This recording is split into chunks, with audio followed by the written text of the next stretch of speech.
Food noise, food noise, food noise. There is a lot of noise about food noise these days. And in today's episode, I want to break it down because food noise is not just one thing. It has different voices. Your body has a voice, your habits have a voice, your emotions have a voice, your environment has a voice. And yes, your inner rebel and critic can get loud out there too. So in today's episode, we are going to stop treating food noise like one big scary monster and start breaking it down so you can understand what's really driving your cravings and begin shifting it from the inside out. So come on in.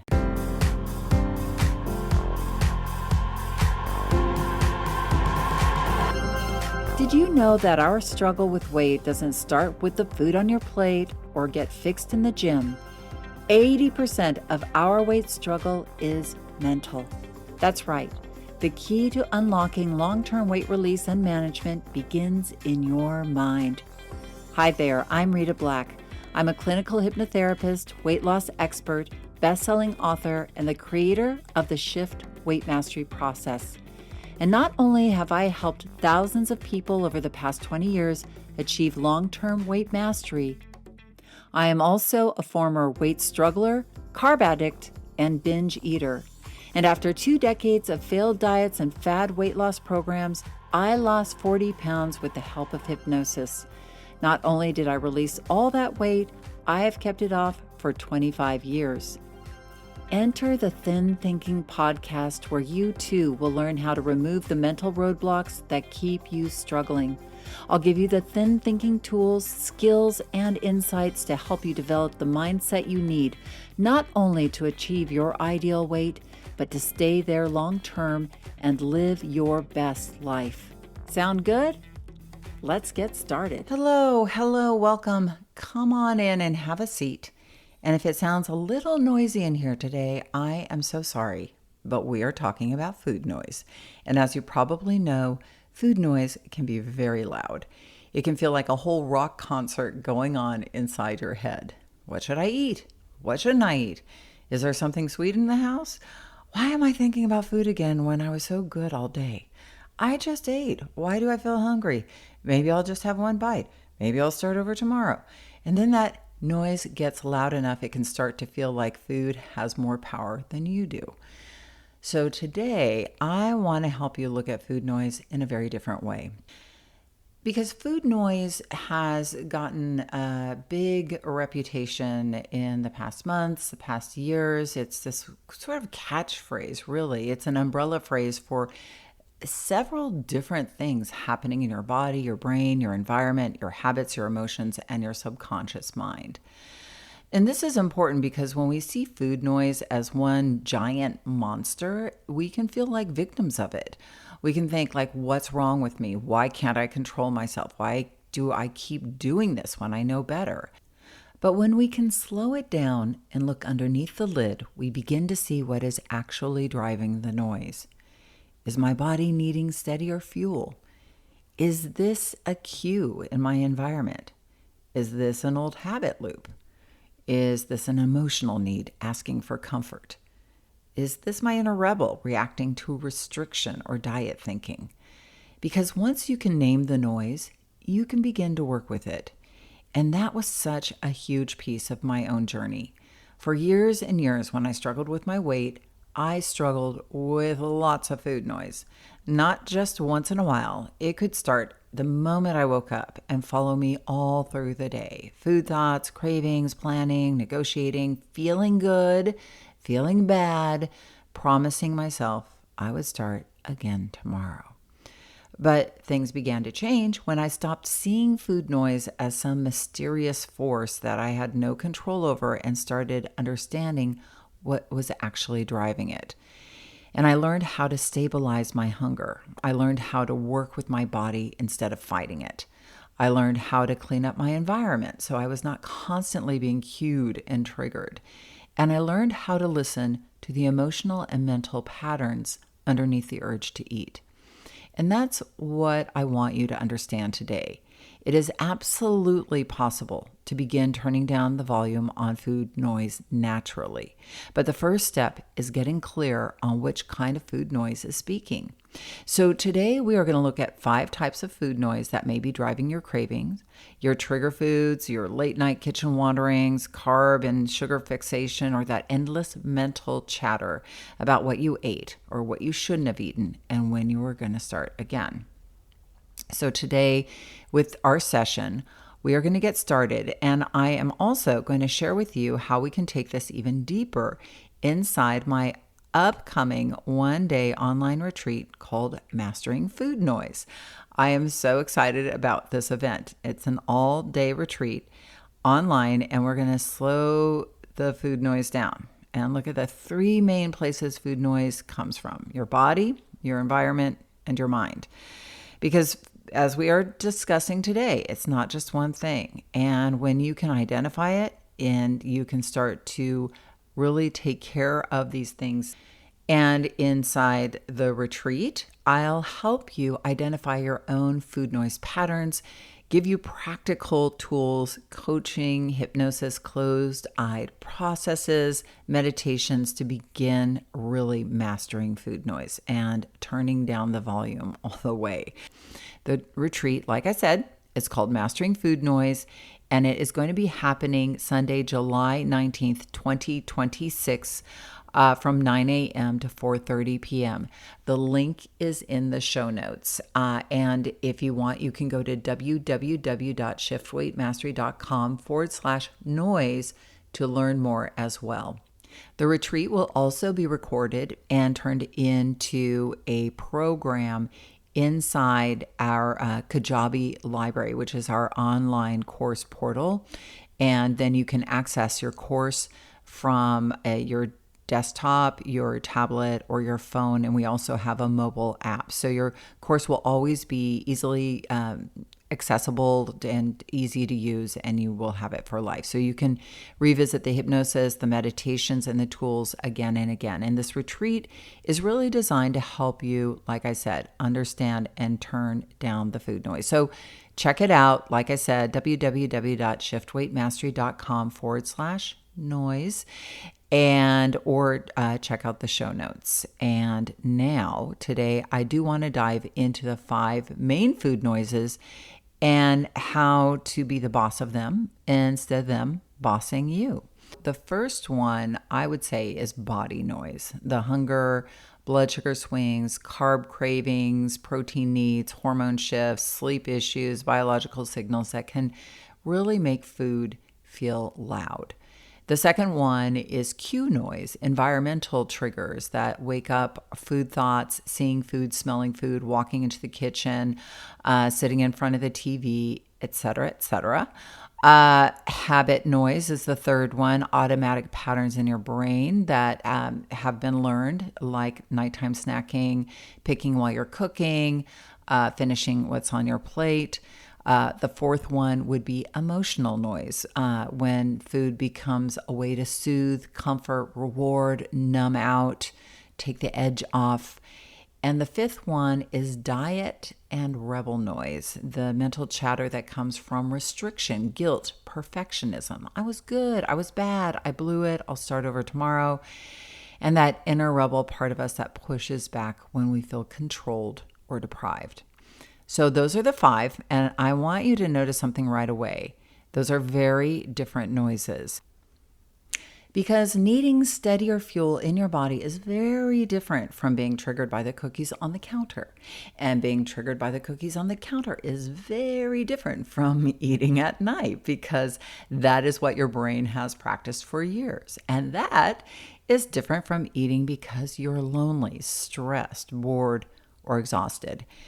And that is different from eating because you've been so restrictive all day that your inner rebel is now saying, forget this, I want something. So when we say I have food noise, it is helpful to ask, what kind of food noise is this? Because the more specific we can be, the more powerful we become.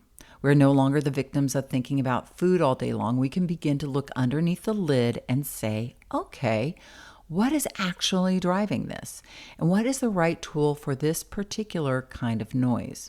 So let's begin with the first one, which is body noise. And body noise is the food noise that comes from your body needing something or from your body being dysregulated in some way. And I can certainly relate to this. This can be true hunger. It can be blood sugar going up and down. It can be not eating enough protein. It can be eating foods that fill your stomach but do not actually stabilize you. It can be stress, sleep deprivation, hormone shifts, menopause regulated charges, or simply going too long without food and then coming home ravenous. And I really want to start here because many of us have been taught to look at cravings only through the lens of willpower. We think, why can't I just stop thinking about food? Why can't I be good? Why can't I control myself? But sometimes your food noise is not coming from a lack of character. In fact, all the time. It's not coming from a lack of character, but it often is coming from a body that is not stabilized. And like I said, I know this when I struggled with my weight for years and years. I could wake up in the morning already thinking about food. Sometimes I would wake up thinking about what I was going to eat for breakfast. Sometimes I would wake up thinking about what I was not going to eat because I had eaten so much the night before. So the food noise could begin almost immediately. And very often I would start the day with something incredibly carby like cereal. Now the cereal might have filled my stomach for a little while, and I might have consumed many, many calories, but it did not stabilize me. In fact, a big bowl of cereal, or in my case, sometimes several bowls of cereal, could stimulate my blood sugar, wake up more cravings, and leave me feeling hungry again incredibly quickly, like within 45 minutes. And I always say this because it is true. I could eat 5 bowls of Cheerios in the morning and still not feel satisfied. And when that happens, you feel like you are insane and your body is broken. You think, how can I have eaten that much food and still be thinking about food? But this is one of the important things to understand about body noise. There is a difference between filling yourself and stabilizing yourself. You can fill your stomach with a lot of refined carbohydrates and still not feel deeply nourished or satisfied. And you can eat plenty of calories and still not have given your body the protein, fiber, healthy fat, or steadiness it needs to calm down. And this is why I often talk about naked carbs. A naked carb is a carbohydrate eaten by itself, especially a more refined carbohydrate, cereal, bread, crackers, sweets, but sometimes even fruit, without enough protein with it to stabilize it. And I am not saying you can never have bread or rice or cereal or potatoes, but what I am saying is that if you eat a carbohydrate by itself, especially on an empty stomach, you may notice that it does not quiet your food noise. It may actually turn the volume up. You might eat an apple by itself and think, well, that was healthy. Why am I still hungry? But depending on your body, that apple may not be enough to stabilize you. You may do much better having that apple with protein, maybe Greek yogurt or cottage cheese or nut butter or another protein source that works for you. You might have toast in the morning and then wonder why you're hungry an hour later. But if you add eggs or turkey or tofu or protein yogurt or whatever works for your way of eating, you may notice a very different experience. And this is where I want you to get curious, not perfectionistic, because your body will give you feedback. And you can begin asking, after I eat this meal, how long do I feel satisfied? Do I feel calm and steady? Or do I feel hungry again very quickly? Do I start thinking about food an hour later?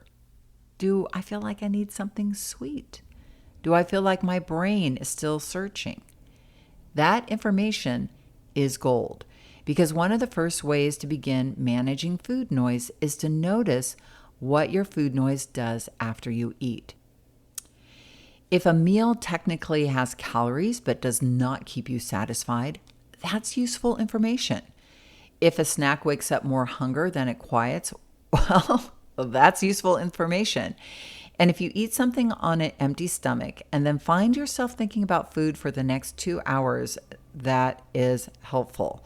This is not about judging the food or judging yourself. It is about learning what stabilizes your body. And one of the things I see all the time with students and clients is that their pattern of feeding themselves can be very erratic. They may have coffee for breakfast, a light lunch, and maybe something in the afternoon, and then they go 6 or 7 hours without really feeding themselves. Then they come home from work or from errands or from a kid's baseball game or from taking care of someone else, and their blood sugar has been dropping and dropping. And then what is the quickest thing for them to reach when they're in that state? It's usually not a chicken breast and broccoli. It is usually something fast, crackers, chips, cereal, cookies, bread, something crunchy, something fast. And because your body is not stabilized, it's very easy to overeat that food. Not because you're bad and not because you're broken, but because your body is looking for quick energy. And then, as we will talk about it in habit noise, that pattern can become familiar. You get home, you're depleted, you snack, you get a little relief, and your brain starts learning. Ooh, this is what we do when we walk in the door. So body noise and habit noise can start working together. The same thing can happen in the evening. If you're under eating during the day or under eat protein or go too long in the afternoon without stabilizing yourself, then evening food noise can get much louder. You may think, why do I always lose it at night? But part of the answer may be that your body is simply not steady by the time you get there. So one of the simplest places to begin is with protein. Now, how much protein you need is individual. It depends on your body, your age, your size, your health, your activity level, and your goals. And you can always consult your doctor, a nutrition professional, or other trusted resources for what is best for you. But for many people, especially if you're trying to feel more stabilized, it can be helpful to look at whether or not you're getting at least 60 to 70 grams of protein over the course of the day. Some people will need more, but I think it is worth asking yourself, am I actually giving my body enough protein to feel nourished and steady? Because when I began paying attention to protein and when I stopped eating refined carbohydrates or even fruit all by themselves on an empty stomach, I noticed my food noise began to come down significantly. And not because I became a better person, but because my body was more stable. And that is the key point I want you to take from body noise. Before you assume your craving is a moral failure, ask whether or not your body is stabilized. Have you eaten enough protein today? Have you gone too long without food? Are you tired or stressed or underslept? Did you eat a naked carb that woke up that hunger? Because when you learn how to stabilize your body, you can often turn down a huge amount of the noise. Not all of it, because we are going to talk about food noise also comes from cues, habits, emotions, and diet thinking. But body noise is a very powerful place to begin. So your first food noise mastery question is this: is this food noise coming from my body needing steadier fuel? And if the answer might be yes, the first tool is not shame. The first tool is stabilization. Now, the second kind of noise, of food noise, is cue noise. And cue noise is so important to understand because sometimes food noise is not coming from your stomach at all. Sometimes it's coming from your environment. It's coming from the time of day or being on the couch or the TV or the kitchen or the pantry, some location that you always associate, the fact that you want something sweet after dinner. Cue noise happens when your brain has learned to expect food in a certain situation. And I often think of cue noise like a ringing phone. When I work with smokers, many people believe that the urge to smoke is always coming from the body needing nicotine. And of course, nicotine can play a role, but very often the urge is actually coming from the brain expecting a cigarette at a particular time in a particular place or with a particular feeling. after coffee or a meal or in the car or on a break or when you're stressed or talking on the phone. And the brain says, this is when we smoke. And then the dopamine begins to agitate the system. It creates that sense of pull, that sense of urgency, that feeling of like, I need something. And it is like the phone starts ringing, ring, ring, ring, ring, ring, ring. And that food can work in the very same way.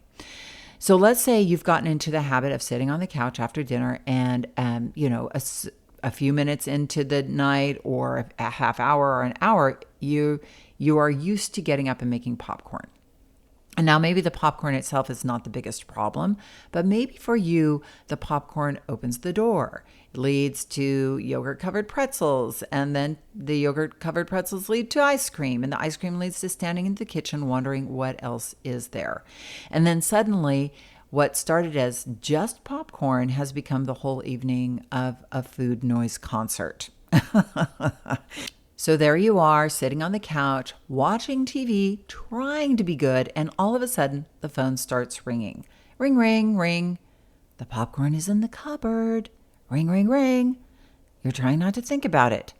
Ring, ring, ring. You tell yourself, I'm not going to have it tonight. Ring, ring, ring. But the cue is hardwired. The couch, the TV, the time of night, the kitchen, the cupboard, they all have become linked together in your brain. And the longer you sit there arguing with it, the louder it can feel. And maybe you get up and walk into the kitchen. And now the ringing changes because the brain says, we're good. Okay, we're answering the call. And you open the cupboard and you take out the popcorn packet and you put it in the microwave and the sound begins. Pop, pop, pop. The smell begins. The expectation begins. And now the ringing phone can get even louder because the reward is coming. Pop, pop, pop. The brain is anticipating that first bite. And when you finally put the popcorn in the bowl and take those first few bites, there may be this wave of relief. Not just pleasure, relief. Because you have answered the ringing phone. The agitation settles for a while. The expectation has been fulfilled. The cue, routine, reward loop has completed itself. But here is a fascinating thing. After the few bites, you may not even be aware of the popcorn anymore. You're just eating it. You are in the routine. That brain got what it expected, and now the habit is running. And if your evening pattern has more than one cue, then you may have more than one ringing phone. The popcorn phone rings, you answer it. Then the yogurt-covered pretzel phone rings, and you answer that. And then the ice cream phone rings, and you answer that. And now the whole evening has become a series of ringing phones that you feel obligated to pick up. This is why cue noise can feel so powerful. It's not because you're weak. It is because your brain has learned when we're in this place at this time doing this thing, this food comes next. And the brain loves to complete a pattern. So if you want to begin quieting the cue noise, one of the most powerful things you can do is stop putting yourself in the middle of the ringing phone room and expecting yourself to have endless willpower. That is not freedom. That is torture. If popcorn is a trigger food for you right now, you may decide, while I am breaking the spell, I'm not keeping microwave popcorn in the house. Or if it belongs to someone else in the family, maybe it goes in a specific cupboard that is not your cupboard. Or maybe it goes out of sight. Or maybe it's not sitting there visually calling to your brain every night. This is not punishment. This is environmental leadership. You're not saying, I'm bad and can't be trusted. You're saying, my brain has learned an association here, and I am going to support myself while I unwire it. You can also create a clear closing cue for the kitchen. Maybe after dinner, you clean up, turn off the kitchen light, and make a cup of herbal tea and say, the kitchen is closed. Or maybe you decide, I am food free in front of the TV. That is my favorite mantra. Food free in front of the TV. Not because food is bad, not because you're being rigid, but because your brain needs a clear boundary. The subconscious mind loves clarity. If the rule is, maybe I will have some popcorn, maybe I will not, Maybe I will just have a little. Maybe I will see how I feel. Your brain is going to keep negotiating. It will feel actually anxious. It is called decisional anxiety. And that is what can prompt a ringing phone. Ring, ring, ring. But if the rule is I do not eat in front of the TV, or after dinner I make tea and sit down and the kitchen is closed, after I clean up, the brain begins to learn a new pattern. And this is really the important part, because you're not just trying to not answer the old phone, you are creating a new phone to ring. Instead of couch equals popcorn, you begin teaching your brain couch equals tea, TV equals hands wrapped around a warm mug, evening equals calm, kitchen light off equals done. After dinner equals freedom from food decisions. And at first, I will tell you, the old phone is still going to ring. Of course it will. It's been ringing for years. But if you stop answering it and begin to consistently answer the new one, the old ringing starts to get quieter.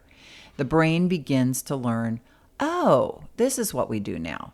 This is how you begin to break the cue spell.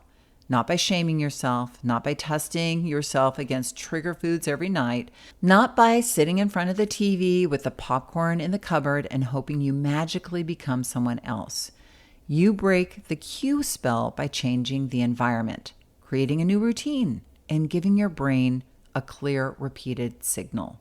So your second food noise mastery, the question is this food noise coming from a cue my brain has learned to obey? And if the answer is yes, the tool isn't more willpower. The tool is a new cue, a new boundary, and a new routine. And that brings us to the third kind of food noise, which is habit noise. Now, cue noise and habit noise can overlap, so let me differentiate them. Cue noise is when something in your environment rings the phone. You see the food, you smell the food, you sit in the place where you usually eat, you walk into the kitchen at that time of night when you usually snack. That is the cue. Habit noise is what happens after your brain has practiced the same response over and over again. Habit noise says, this is what we do next. So let's take a different example. Let's try every night after dinner, you want something sweet. You're not necessarily hungry, and you've had a perfectly satisfying dinner. You may not even want a large dessert, but the moment the dinner is over, your brain starts scanning. Do we have chocolate? Do we have cookies? Is there ice cream? Is there something just a little sweet? And maybe this has been going on for years. Dinner ends and something sweet begins. That is habit noise. And it is not always dramatic or emotional or a binge. Sometimes it's just simply a pattern your brain has come to expect. The meal does not feel finished until the sweet thing happens. And this can be so subtle because it may feel like a preference. I just like something sweet after dinner. And that may be true, but it is also a habit loop. Dinner is the cue, the sweet thing is the routine, and the reward is the little pleasure, the completion, the signal that the day is winding down.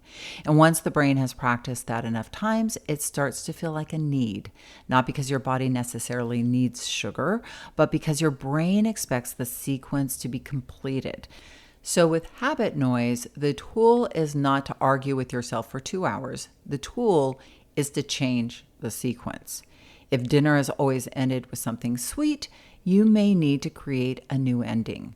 Maybe dinner ends with brushing your teeth or a cup of tea, or with going for a 10-minute walk, or closing the kitchen, turning off the light, and saying, I am complete. And if you do choose to have something sweet, you make it conscious. You plate it, you sit down, you enjoy it, and you do not let it become the automatic bridge into grazing for the rest of the night. Because the goal is not to punish yourself. The goal is to teach your brain a new completion signal. Instead of dinner is not done until I have something sweet, the new message becomes dinner is complete. I am complete. The eating part of the evening is done. And at first, the old habit may still make noise. Of course it will. But every time you practice the new sequence, the new ending, you are helping your brain learn a new pattern. So, your third food noise mastery question is this food coming from an old habit my brain has learned to complete? And if the answer is yes, the tool is not shame. The tool is a new sequence. And then we come to the fourth kind of food noise, which is emotional noise. And this is when food is not really about hunger, and it is not only about a cue or a habit. This is when food is trying to do a job for us. Maybe the job is comfort, maybe the job is relief or reward or decompression, or maybe the job is a little moment of pleasure after a day of taking care of someone else. And this is where I want you to be very compassionate with yourself, because emotional eating is not a character flaw. It is a coping strategy. I remember working with a woman I'll call Peggy. Peggy had a demanding marketing job. All day long, she was running a team, managing people, solving problems, putting out fires, and holding everything together. And then at the end of the workday, instead of going home and taking a breath, she had to rush over to her mother's house. Her mother was 85, in pain, and needed help with her dinner and getting into bed. The nurse left at 6:30, so Peggy had this very tight window where she had to get from work to her mother's house and take over. And her mother was not exactly warm and appreciative. She was older, cranky, and uncomfortable, and often very critical. So Peggy would arrive already depleted, stressed, already carrying the whole day on her shoulders, and then she would step into another caretaking role. And while she was putting her mother to bed, she would find herself going into the kitchen and shoving whatever she could find into her mouth. Cookies, candy, crackers, whatever was in the cupboard. Now, if we looked at that only from the outside, we might say, Peggy needs more willpower. Peggy needs to stop eating cookies at her mother's house. But when we look underneath the lid, we see something very different. Peggy was not eating because she needed a cookie. She was eating because she needed relief. She needed a pause, comfort. She needed someone to take care of her. And she needed to feel like she got something after giving and giving and giving all day long. And then, of course, after eating the cookies and candy at her mother's house, she would go home feeling like she had already blown it. So she would have a couple of glasses of wine, and then because the I blew it thinking had kicked in, she would eat something that she was not really proud of, or it wasn't very helpful or healthy for her. So what began as an emotional noise became a body noise, diet noise, and rebel noise too. And this is how these noises can stack one on top of the other. The craving may sound like, I want cookies, but underneath, the need may be, I need relief. The craving may sound like, I want wine, but underneath, the need may be, I need to come down from this day. The craving may sound like, I already blew it, so who cares? But underneath, the need may be, I'm exhausted and I do not know how to care for myself right now. And when Peggy began to understand this is when things started to shift, because she realized her problem was not that she needed more willpower. Her problem was that she needed more care. She needed to stop arriving at the most emotionally demanding part of her day, starving, depleted, and ungrounded and unsupported. So she began creating a new plan. First, she started bringing nourishing food to her mother's house. Simple things she could reach for quickly and put together into a stabilizing dinner for herself.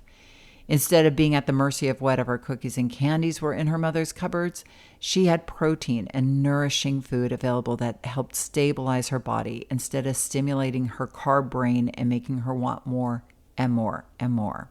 That alone began to change the pattern.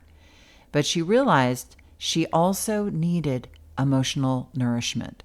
So before she went into her mother's house, she would sit in her car for 10 minutes and listen to a meditation. Not a long thing, not a complicated thing, just 10 minutes where she could breathe, ground herself, come into her body, come back to herself before entering the caregiving role. And during that meditation, she would remind herself, I am a good person. I am doing something hard. I am here for my mother, but I'm also here for myself. And that was very healing for Peggy, because part of what was really being triggered was not just the adult woman caring for her elderly mother, but it was also the little girl inside Peggy who wanted to be nurtured, appreciated, and cared for. Her mother needed care now, but Peggy needed care too. And when she began giving that care to herself before she walked through the door, the food noise started to soften. She also began taking better care of herself earlier in the day. At lunchtime, instead of pushing through, answering messages, and staying in work mode, she started shutting everything off and taking a 20-minute walk. Just enough time to breathe, move her body, regulate her nervous system, and remind herself, I exist too. She began creating a couple of check-in points during the day, one in the morning and one in the afternoon, where she would pause and breathe and ask, what do I need right now? Because if you wait until the end of the day to notice that you are depleted, the food noise may already be screaming. If you check in with yourself along the way, you can begin meeting your needs before they become urgent. And this is what I love about Peggy's story. She did not solve emotional eating by shaming herself. She did not solve it by saying, I'm never going to eat cookies again. She solved it by understanding what the food was trying to do for her and then giving herself real support, stabilized her body, she grounded her emotions, and she created a transition ritual. She brought nourishing foods. She took breaks during the day, and she listened to the part of herself that needed care.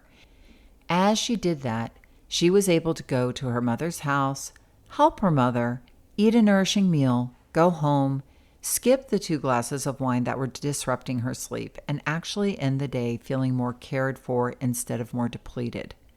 So with emotional noise, the first tool is not arguing with the craving. The first tool to ask is, what is the job the food is trying to do for me right now? Is it trying to comfort me, reward me, distract me, help me transition, give me pleasure, help me avoid a feeling, or help me feel cared for when I feel completely depleted? And then you can ask the inner coach question, what do I really need? And how can I give myself some of that without abandoning myself? Maybe you need rest, or a boundary, or support, or a walk at lunch, or to shut off your messages for 20 minutes, or to sit in your car and breathe before you walk into the next caregiving role. Maybe you need to bring a stabilizing meal or snack so that you're not at the mercy of somebody else's cupboards. Maybe you need a meditation, a journal, a bath, a phone call, or 10 minutes where nobody needs anything from you. This does not mean food can never be pleasurable or comforting. It means that food is no longer the only tool your emotional self has.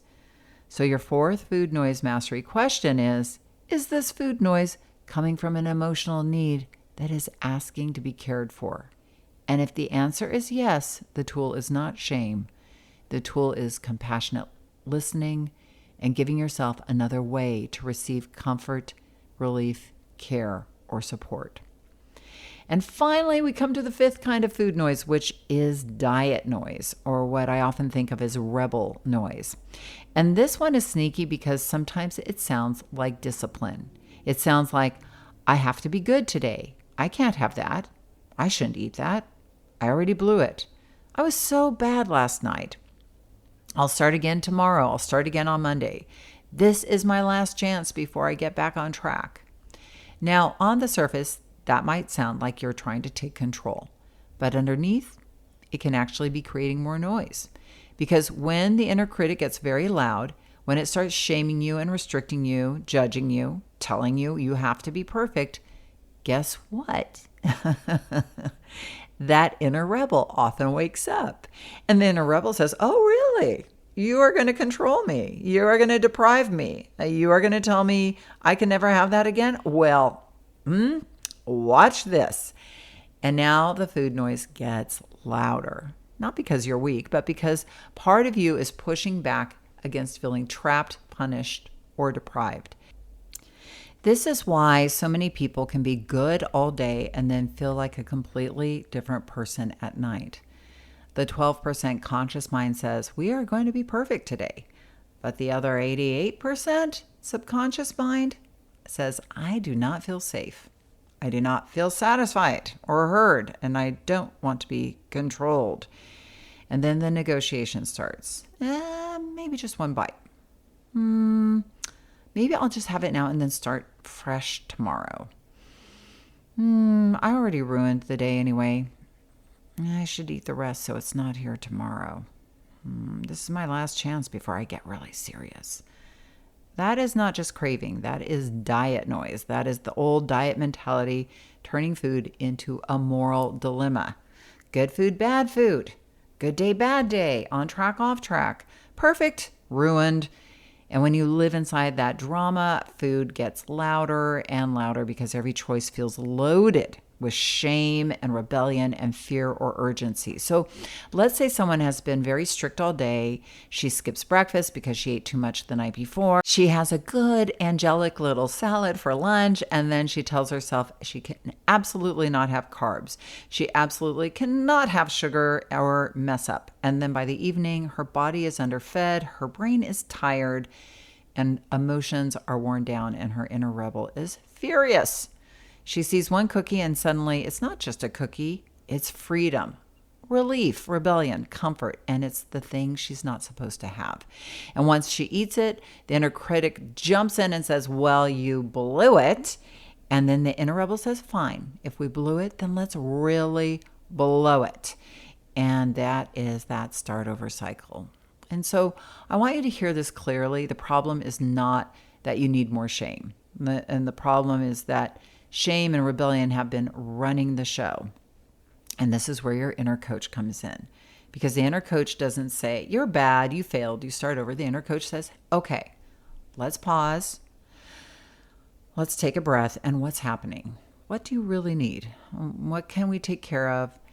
And you still stay connected to yourself and your bigger vision. The inner coach can help you move from control to leadership. And that is a very different energy. Control says you're not allowed. And leadership says, well, let's choose what supports us. The critic says you blew it. But your leadership says one choice is not the whole journey. Control says start over tomorrow.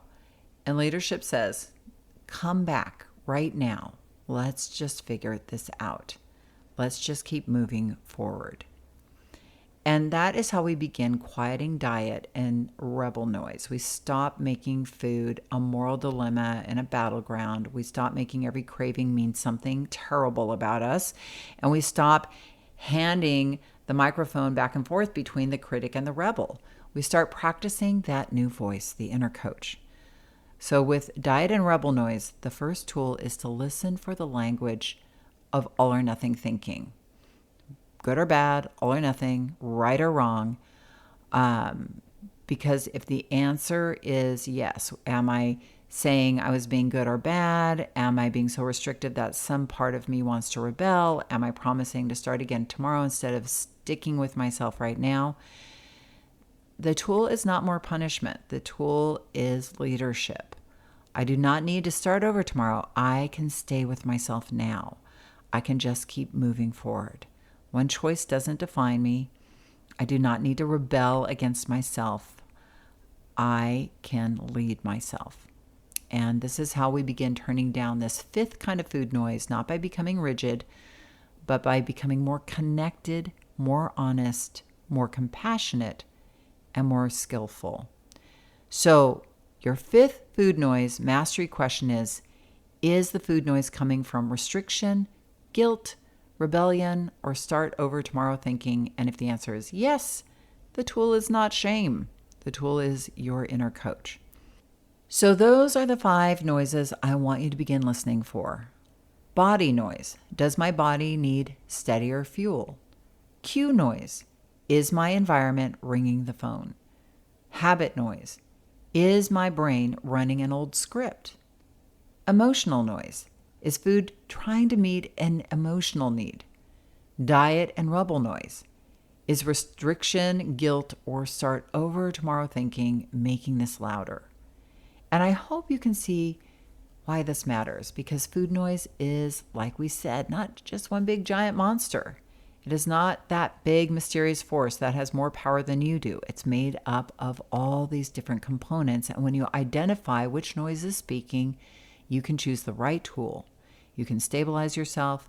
You can change the cue, interrupt the habit, care for the emotional need, or bring the inner coach instead of the inner rebel and critic and letting them run the show. And that is how you begin turning down the volume, not by shaming yourself, not by white knuckling, and not by being perfect, but by understanding what is actually happening underneath the urge, the craving, and the chatter, and learning how to respond in a way that gives you more power, more calm, and self-trust. And that is exactly what we're going to be doing inside my upcoming one-day retreat, Mastering the Food Noise. It's an online retreat going all day long from 9 a.m. to 4:30 p.m. Pacific time, Sunday, July 19th, 2026. I'm going to slow this all down and use hypnosis, meditation, coaching through looking at your body, your environment, and your mind, and how to master food noise. So I hope you will consider joining me. Go to I forgot my own website there for a moment. www.shiftweightmastery.com/noise. And you can find out more information, or the link will be in the show notes. So I hope you found this helpful, and I hope you are beginning already to turn down the volume on that food noise. So have a great week, and remember that the key, and probably the only key of unlocking the door of the weight struggle, is inside you. So keep listening and find it, and I will be back here with you next week. Have a great one. Do you want to dive deeper into the mindset of long-term weight release? Head on over to www.shiftweightmastery.com. That's www.shiftweightmastery.com, where you will find numerous tools and resources to help you unlock your mind for permanent weight release, tips, strategies, and more. And be sure to check the show notes to learn more about my book, From Fat to Thin Thinking: Unlock Your Mind for Permanent Weight Loss.